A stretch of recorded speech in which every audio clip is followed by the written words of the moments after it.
Poštovane kolege, kolegice, europski izbori, kandidati lete tamo zuje po trgovima, selima, gradovima, kao muhe oko zaleđene ćenife, imate tamo bivših kadrova, socijalističkih, bivših samoupravnih anarhista, Tito Jugenda i tako dalje, njihovih nasljednika, redizajniranih komunista, ali dobro, ali šta vam govore?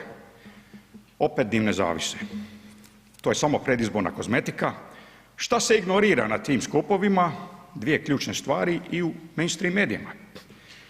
Prvo, dvije rezolucije Europske unije, jedna za dekomunizaciju, lustracijske zakone, koje je provela Poljska, Češka, sve druge zemlje, kojom je bio nametnut sotonizam boljševički, ali to je bio domaći brend, on je još ovdje, to se ignorira. Drugo, dijaspora. Čuli smo nedavno izvješće od ovoga Ministarstva regionalnog razvoja i poljoprivrede, u stvari europskih fondova, da je došlo tu, kad smo ušli u Europsku uniju, da smo u plusu 14,5 milijardi kuna. Je li to tako? Da. Ali 3 puta toliko dolazi ovdje godišnje od izvan domovinske Hrvatske. Zašto nismo njih angažirali u izgradnju ove države, gospodarstva, institucija, restrukturiranje pravosuđa? Ti ljudi čekaju da dođu ovdje, ali ne. Mi smo izabrali ljudi koji su vodili propalu jugoprivredu. O tome se ne govori. Još su ti ljudi ovdje. Imate, na primjer, gospodina Marka Franovića, koji se u pola, čovjek je zaradio za 100 života, ima svoju tvrtku, on se diže u 4:30 ujutro, ne vodi Monte Carlo životni stil, nego čovjek radi. Radi čovjek, takve ljudi nisu pođeni ovdje. Imate Borislava Mikšića, on je 2 tvrtke tu napravio, a niste htjeli njega za predsjednika, dobili smo Vicmahera i homo obsoletusa, mistera znamo ko.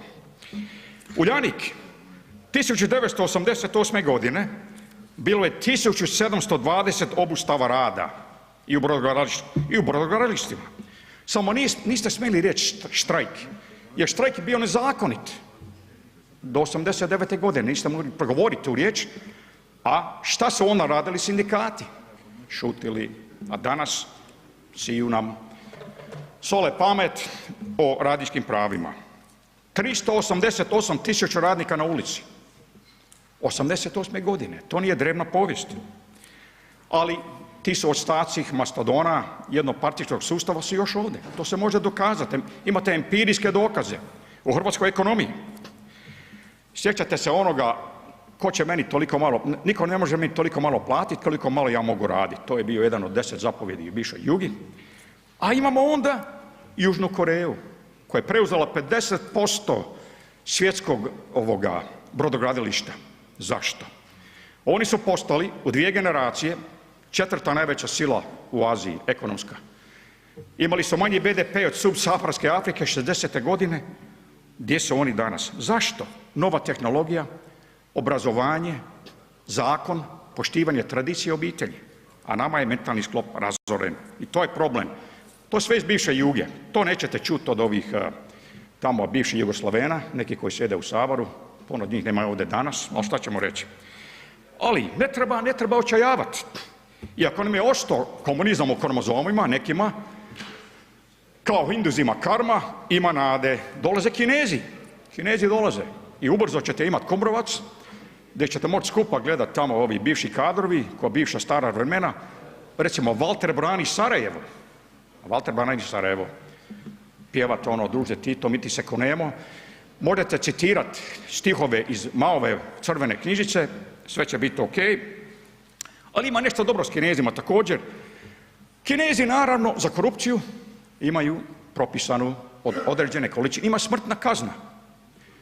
Šanghaj stadion, 50-60 jadnika, metak u glavu i odmah presađivanje organa. Zamislite vi kad bi presadili organe nekih karaktera iz ove Hrvatske države, da kad bi neki dobili jetra ili srce recimo, šta bi bilo, odmah bi propali na ispitu, znamo gdje bi to išlo, ne bi išlo na presađivanje, nego u smeće i tako. A nemojte očajavati također, imate nove tehnologije. Ako sad ova poljoprivreda ne funkcionira, ekonomija, možemo uvijek klonirati Milko Planec, Maladu, da dođe ovdje i uspostavi sustav kako je bilo 90.